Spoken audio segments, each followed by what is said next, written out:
Hello, எல்லாருக்கும் வணக்கம். நம்ம வந்து இப்போ வந்து என்ன இந்த வீடியோல பேச போறோம்னா வந்து ஒரு இம்பார்ட்டன்ட் இம்பார்ட்டன்ட் பாயிண்ட் சொல்லலாம். நான் வந்து என்ன பேச வரேன்னா வந்து நம்ம வந்து அடுத்தவங்கள்ட்ட வந்து நம்ம வந்து எப்படி வந்து பேசணும். ஃபார் எக்ஸாம்பிள் வந்து இப்போ நம்ம ஒரு பயந்துட்டு போவோம் பாருங்க. பயந்துட்டு என்ன சொல்லணும் அப்படின்னு நினைச்சிட்டு போவோம் பாரு. அந்த நேரத்துல வந்து நம்ம வந்து நம்மளுக்கு எப்படி வந்து பிளான் பண்ணிக்கணும், எப்படி பேசணும். முதல்ல வீட்டை விட்டு கிளம்பும் போது வந்து நினைச்சுக்கணும் நம்ம. இல்ல நீங்க வந்து ஒரு சின்ன பீஸ் ஆஃப் பேப்பர்ல வந்து நோட் பண்ணிக்கணும். நம்ம என்ன பேச போறோம்னு அந்த பாயிண்ட் கரெக்டா நம்ம மெமரிஸ்ல வந்து திங்க் பண்ணிட்டே இருக்கணும். அப்பதான் அது ரொம்ப ஈஸியா இருக்கும். அதை பத்தி தான் பேச போறேன். அது இல்லாத வந்து ஒரு சின்ன மணி டிப்ஸ் ஆல்சோ. மணி டிப்ஸ் வந்து கோல்டுல வந்து எப்படி நம்ம சேவிங் பண்ணணும்.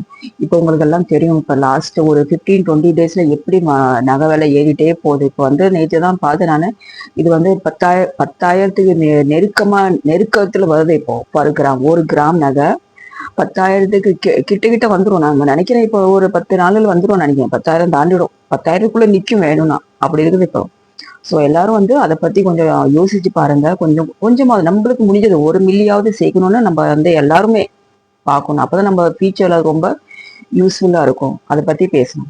சரி, வாங்க இப்ப வீடியோக்குள்ள போல நம்ம பேசலாம். அந்த ஒரு ஜாஸ்தி இல்ல, ஜஸ்ட் ஒரு 7 to 8 minutes நான் பேசுவேன். இந்த வீடியோலாம் நீங்க பார்க்கலாம். இங்க நான் வந்து ஜாஸ்தி நான் பேச மாட்டேன். ஏன்னா வந்து எனக்கும் ஆஃபீஸ்ல இங்க வேலை செய்யணும். அப்புறம் உங்களுக்கும் வந்து உங்களுக்கு டைம் வந்து அவ்வளவு கன்சியூம் 8 minutes 7 minutesல இருந்தா மினிமம் 9 minutes கூட இந்த வீடியோ எங்கேயும் நான் போட்டது இல்லை.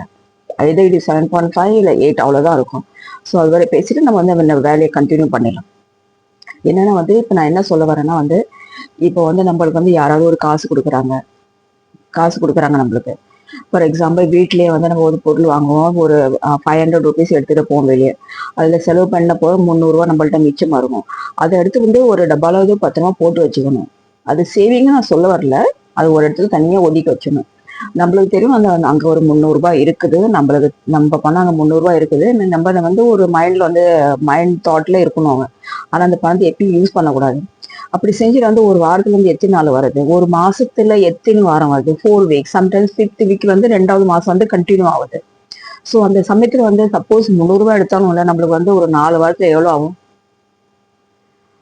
நீங்களே நினைச்சுப்பாங்க. ஒரு 1200 1500 பிடிச்சிக்குவோம். இங்கே கிட்ட நம்ம 1500 1500 1500 ரூபாய் நம்மளுக்கு வந்து ஒரு மாசத்துல. நான் வந்து கம்மியா தான் சொல்றேன்.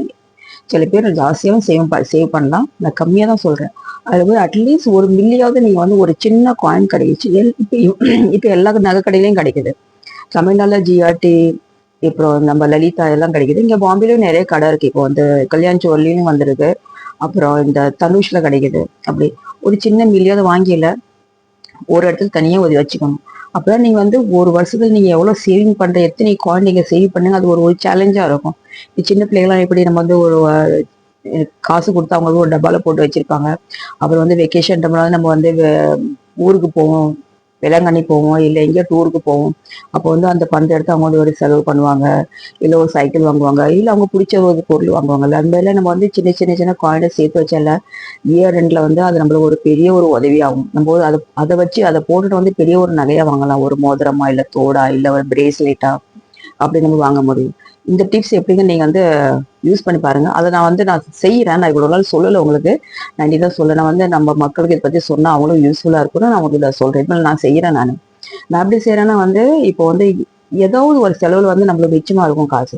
அதை நான் வந்து தனியா ஒரு இடத்துல ஒதுக்கி வச்சு ஒரு சின்ன பர்ஸுக்கு நம்ம வந்து நகை கடையிலாலும் நம்ம பர்ஸ் வாங்குவோம். பர்ஸ் கிடைக்கும்ல, சின்ன பர்ஸ்.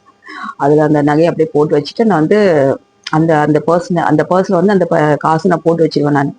ஸோ வந்து அது எனக்கு ரொம்ப சந்தோஷமா இருக்கும். போய் ஒரு பொருள் வாங்குறதுக்காக, ஒரு சின்ன காயின் வாங்கி வச்சதுக்காக ரொம்ப சந்தோஷமா இருக்கும். இப்படி நான் சேவிங் பண்றேன்.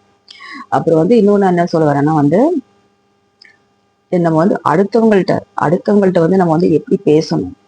அது வந்து எந்த விஷயமா இருக்கட்டும். இப்போ ஒரு பொருள் வாங்க நம்ம போய் பார்கின் பண்ணுவோம்ல, விலை பேசுவோம்ல. அவன் சொல்லுவான் வந்து இது வந்து 700 ரூபாய். நம்ம சொல்லுவோம் இல்ல இது 700 ரூபாய் இல்ல, இது எனக்கு 450 ரூபாய் கிடைக்கும். அந்த நேரத்துல வந்து நம்ம பொறுமையா ரொம்ப கூலா இருக்கணும். அந்த நேரத்துல வந்து ரொம்ப நம்ம அமைதியா இல்லைன்னா அந்த இடத்துல நம்ம எதிர்பார்க்கறது கிடைக்கவே கிடைக்காது. ஸோ அந்த இடத்துல ரொம்ப பொறுமையா ரொம்ப ஜாலியா அவங்கள்ட்ட பேசல. அந்த என்ன சொல்றது, அவனுக்கு ஒரு ஒரு ஹாப்பினஸ் கொடுத்துட்டு நம்ம வந்து அப்படி பேசலாம். நம்ம சரி இல்ல இது இவ்வளவுதான் நடக்கும், எனது என்கிட்ட அவ்வளோ பட்ஜெட் இல்லை, எனக்கு இவ்வளவுதான் கொடுக்கணும், இவ்வளவு காசு இது சரியா இருக்கும், கொஞ்சம் பார்த்து கொடுங்க அப்படின்னு நம்ம எப்படி பேசுவோம் பாரு.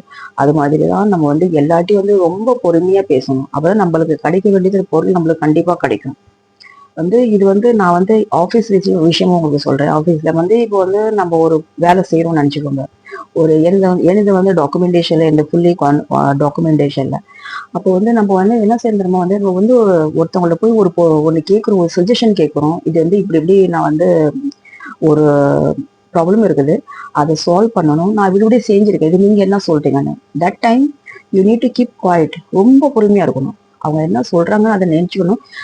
கூடி வந்து ஒரு டைரி எப்பயும் அந்த இந்த புக் இருக்குன்ட்டு அது நோட் பண்ணிக்கணும். ஸோ திஸ் பாயிண்ட் இதுல நம்ம நம்ம நம்ம வந்து நம்ம இடத்துல வந்து அதை பத்தி ஒரு ப்ரீஃப் பண்ணணும். இதை நம்ம எப்படி எழுதணும் ப்ரீஃப் பண்ண அழகா டிராப் பண்ணிட்டு then you should not send. அந்த மெயில் வந்து நீங்க அனுப்பக்கூடாது. அதை பத்திரமா அப்படியே ஒரு இடத்துல சேவ் பண்ணிட்டு அப்புறம் பார்க்கணும். அப்புறம் வந்து பாஸ் கிட்ட போய் கேட்கும்போது ஆஃப்டர் லஞ்சுக்கு அப்புறமேல பாஸ் கேபில போனா வந்து அவங்க ரொம்ப கூலா இருப்பாங்க. அவங்க இந்த எரிச்சல் இருக்கும் பாரு, இந்த காலையில இருந்து மத்தியானம் அந்த எரிச்சல் இருக்காது.